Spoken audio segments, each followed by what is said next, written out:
This is a response to websnarf's "How I Became an Atheist" video. Which I thought was a really good idea. I imagine there will be some people who came from some really out there backgrounds and have much more interesting things to say than either websnarf or I do. But I'll give it my best shot here. I'll start by talking about my family. My mother was raised Catholic, and she's still a Catholic, but she has very fundamentalist leanings. She constantly listened to Christian radio. She doesn't anymore. She's not quite so crazy anymore, but when I was a kid, she listened to nothing but Christian radio. She watched the 700 Club and Jimmy Swaggart and so on. So she was Catholic, but had a lot of fundamentalist leanings. And my father, on the other hand, was, and still is to a certain degree, an agnostic. I think he's an agnostic leaning toward deist, though. He really gets into the Paley's argument from design. And if you want to know my opinion on Paley's argument from design, there's another video about that. I don't feel as positively toward it as my dad does. But anyway, my dad introduced me to evolution at about the age of 4 or 5, literally, and gave me books of dinosaurs and so on. And I remember being heavily influenced by the famous picture of the basically a chimpanzee. I now know that's probably not all that accurate, but a chimpanzee moving towards a modern man.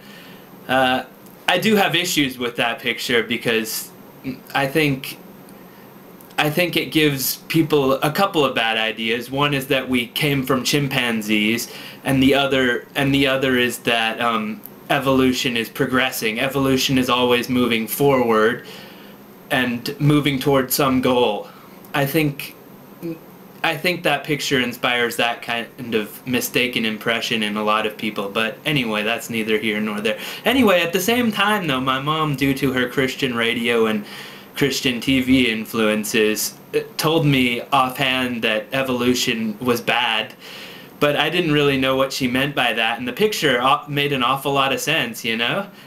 Even to a child, it's the similarities between humans and the other great apes are pretty obvious, and even similarities with other animals are pretty obvious, so without even knowing about the mechanisms and so on of evolution, it makes a lot of sense. And I pretty much put aside what my mom said, and that's going to be a recurring theme in this video. Anyway, when I was 5, my mom and dad got divorced, and my mom went back to her parents in North Dakota, took us with her, myself and my sister, my younger sister. And so for the next 3 years I lived with my grandparents, and then she went back to college to become, of all things, a chemical engineer.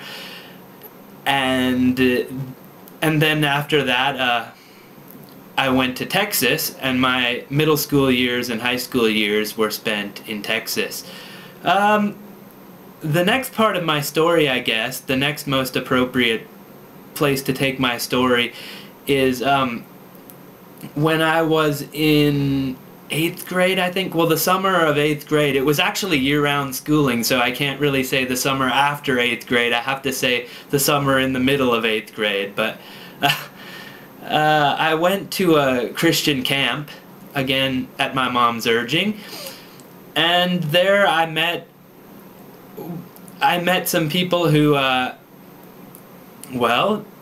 let me put it this way, every single person there denied evolution, which shocked me. I still believed in God. I was still a Christian, and a pretty serious Christian, you know, for a 13-year-old. But I believed in theistic evolution. I didn't even know the word theistic evolution until I went to that camp, though. I just thought it was accepting evolution and believing in God.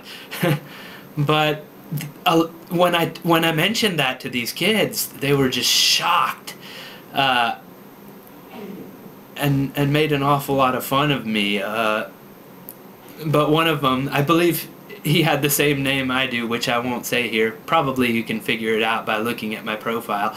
But he eventually told them not to pick on people for their beliefs, and they laid off, which is kind of ironic because here I am making fun of people for their beliefs. But oh well, that's the way things go.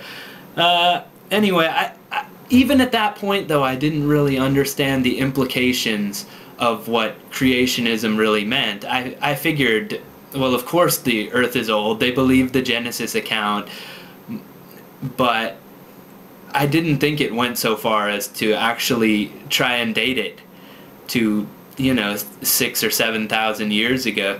But anyway, that's neither here nor there, and the evolution topic will keep coming up here, but I'll move on. Okay, and that's the end of part 1.